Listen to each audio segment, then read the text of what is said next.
आता सध्या प्रभाग पद्धत चालू असल्यामुळे मला तरी वाटतं सातारा देवळाई हा परिसर चांगल्यापैकी डेव्हलपमेंट व्हायला पाहिजे, हीच आम्हाला अपेक्षा आहे. नवीन जे बी नगरसेवक येतील आणि याच्या पहिले जे झालेलं आहे महानगरपालिकेकडनं बऱ्याच काही चुका झालेल्या आहेत.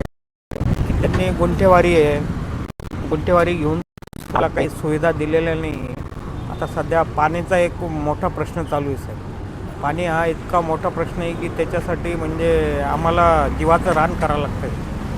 त्याच्यानंतर आता ड्रेनेजचं एक झालेलं आहे, गॅस लाईनचं बी काम चालू आहे. असं काही नाही की काही नाही. आणि एक रस्त्याची समस्या आहे. तुम्ही बघताय मागचा हा जो रस्ता आहे हा एकदम धुळीने, हा तर गेल्या 2 वर्षापासून त्याचं टेंडर होऊ लागलं आहे, जाऊ लागलं आहे. हे प्रकारचे आश्वासन हे ऐकतंय प्रशासक, हे देऊ लागले.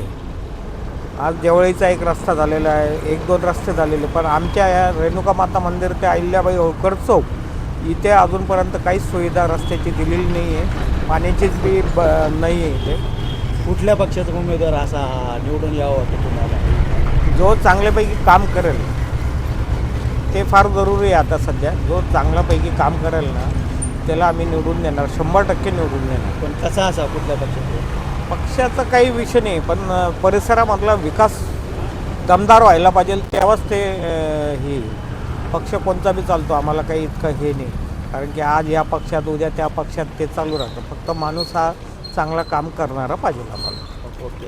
हो, पक्षाशी काही घेणं देणं नाही आम्हाला. आमचं नाव विनोद नारायण शितोळे, सातारा परिसर, शिल्पनगरी. माझं नाव आसाराम बोरुडे म्हणून, प्रभाग नंबर 26. हां, समस्या काय आता हे रस्त्याचा प्रॉब्लेम आहे, पाण्याचं नाहीच आहे. मागील पहिले जे नगरसेवक होते त्यांनी आतापर्यंत काही केलं का मागे? नाही काही नाही केलं. काही नाही केलं. आता इथून जे येणार आहे तुम्हाला समजा नगरसेवक, तुम्हाला असं कोण वाटतं की निवडून येईल? आता कोण्या जे निवडून येईल त्यांनी तर आपले कामं करायला पाहिजे ना. अपेक्षा काय आहे तुम्हाला त्यांच्याकडून? अपेक्षा आपल्याला काय, पाणी, ड्रेनेज लाईन, रस्ते व्यवस्थित झाले बस. कुठल्या पक्षाचा नगरसेवक निवडून जातो? हां, कुठल्या पक्षाचा नगरसेवक निवडून जातो? असं इकडं तर चालू आहे, सेनेचं चालू आहे. सैना कोणती? सेना याचं धनुष्यवानाचं चालू आहे. बऱ्याच जागेवर आहे. राहणार सातारा परिसर, आमदार रोड. तर तुमच्या एरियात काय काय समस्या आहेत? आमच्या एरियामध्ये रोडच्या समस्या होत्या, तर आमदार साहेबांनी बऱ्याचशा समस्या कमी केलेल्या आहेत. बाकी आधी जे आता अंतर्गत रस्ते काही राहिलेले आता ते करणार आहे, तसं त्यांचं आश्वासन दिलेलं त्यांनी. तुमच्या एरियात नगरसेवक कोण होते? आता 10 वर्षापूर्वी जे नगरसेवक ती जमादार मॅडम होती, कुठल्या? आणि एक तिथं सायली जमादार म्हणून काँग्रेसची राहिली, तर सातारा परिसरमध्येच आहे. आणि एक आप्पाचा विवाळ होते देवळाईचे, त्यांच्या काळामध्ये काही सुधारणा झालीच ते. आता काय अपेक्षा आहे तुमच्या? आता काय, पिण्याच्या पाण्याची सोय व्हायला पाहिजे. झाले सगळे सरकार येतं तेच आश्वासन देते, पिण्याचं पाणी देऊ, पण काही आश्वासनाचं काही होतच नाही याच्यामध्ये. बऱ्याच दिवसापासून सरकारचं चालू आहे की बाबा टाकी झाल्यावर तुम्हाला पाणी भेटेल. टाकी होऊन आता 2 वर्ष झाली, पण पिण्याचं पाण्याचा काही प्रश्न अजून मिटलेला नाही नागरिकांचा. बरं, तुम्हाला आता 4 पक्ष रिंगणात आहेत प्रभाग 26 मध्ये. हो, तर तुम्हाला काय असा कुठला पक्ष प्रबळ दावेदार वाटतो तुम्हाला? प्रबळ दावेदार याच्यामध्ये पक्षावर नाही, याच्यामध्ये माणसावर मतदान होणार आहे पूर्ण साहेब. जे आता जो आपल्याला नेहमी कामामध्ये येणार आहे त्याच्यासाठी मतदान करू आम्ही. जो 24 तास आमच्या सेवेमध्ये राहील त्यालाच आम्ही मतदान करू. पक्ष असेल का तुम्हाला? पक्षाचं नाही सांगता येत सर, कारण पक्षाचं काय आहे, पक्षाच्या नावावर निवडून गेल्यानंतर काही कामच करत नाही. आता आजकाल परिस्थिती अशी की इकडून तिकडं उड्या मारायला सुरुवात झाली, वानेरवाणी इकडून मारते तिकडे जाते. आता सध्याचीच परिस्थिती, कोणाला तिकीट भेटली त्यांनी डायरेक्ट शिवसेनेतून उभाटातून शिवसेनेतून परत इकडून कशात बी असं उड्याच मारणं झालं. त्याच्यामुळे नागरिकाचं नुकसान होतं ना.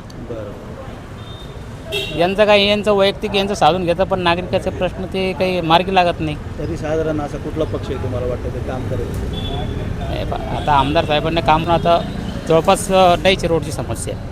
फक्त आता पिण्याचा पाण्याचा प्रश्न आहेच.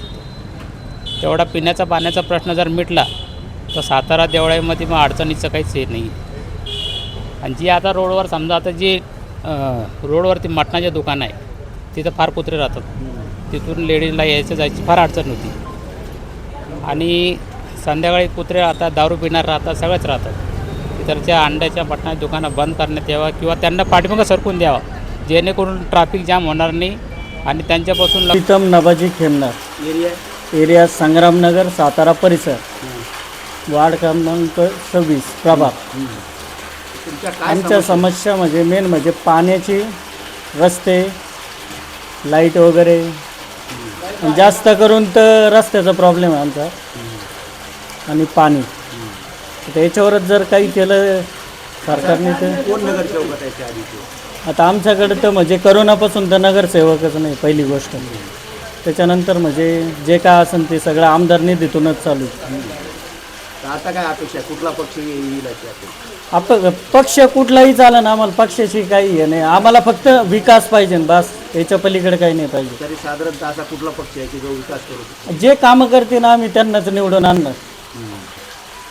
आमचं म्हणणं तेवढंच आहे फक्त. बाकी विकास काही. झाला म्हणजे विकास झाला पाहिजे बस, फक्त मेन तेवढंच आहे. याच्या व्यतिरिक्त कुठले प्रश्न आहेत तुमच्याकडे? मेन तर दोन एवढेच आहे आमचे, रस्ता, पाणी आणि रुंदीकरण थोडं. नाव आहे गौरव श्रीराम मडीकर. कुठे राहता? ते संभाजीनगरलाच राहतो. पण सातारा परिसर स्वामी विवेकानंद नगर. हां, तर काय तुमच्या एरियाच्या समस्या आहे? आमच्या समस्या पाणी वगैरे पाणीपट्टी धूळ वगैरे ते खूप ते समस्या आहे. आणि पाणी रेग्युलर येत नाही, समस्या आहे. तुम्हाला काय अपेक्षा काय तुमच्या? आपल्या अपेक्षा म्हणजे रेग्युलर पाणी वगैरे येणं, रोडावरची घाण वगैरे साफ असणं, हीच अपेक्षा. काय माहिती आहे? नगर आयडिया तर नाही कोण होतं. बरं, या आता 4 पक्ष आहेत, 4 पक्षातून कुठला नगरसेवक या अशा अपेक्षा? सध्या तर गरीब नगरसेवक म्हटलं तर रमेश अण्णा बाऊलेच आहे. गरीब पद आहे, चांगला कुठल्या नगर. पक्षाचं? हे शिंदे गटातले रमेश अण्णा बाऊले तेच यावं. तेच आहे. कारण की माणूस चांगला आहे, गरीब आहे. लोक आपल्या टू व्हीलर